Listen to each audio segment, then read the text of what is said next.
Diduga akibat arus pendek listrik, rumah yang ditempati oleh Junaidi yang berada di Desa Bukit Kecamatan Betung Banyu Asin, Sudem ludes dilalap si Jago Abang.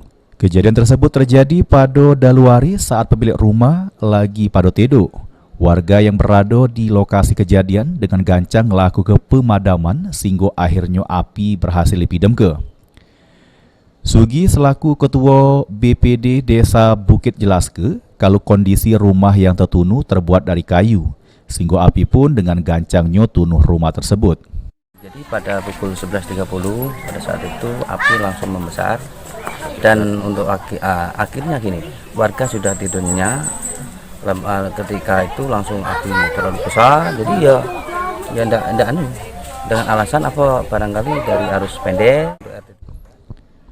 Beruntung dari kejadian kemotongan ini tidak katik nimbul ke korban jiwa.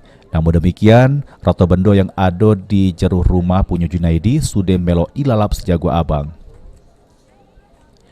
Sulaiman, Pal TV.